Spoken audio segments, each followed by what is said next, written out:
Think of the 3D Experience platform as a book. Your content fills its pages, but how do you quickly return to pages of interest? Well, you use bookmarks.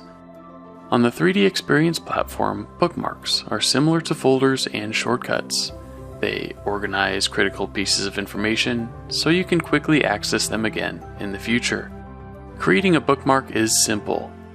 In the Bookmark Editor app, click New Bookmark and give it a name.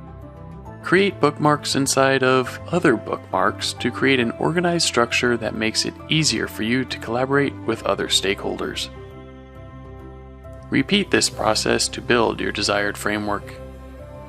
Add content to the bookmarks through search or upload directly from your device, and flag frequently accessed bookmarks as favorites so you can access them even faster.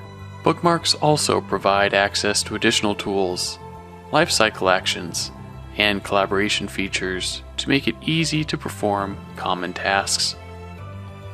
Leverage bookmarks on the 3D Experience platform to expedite your access to critical pieces of information.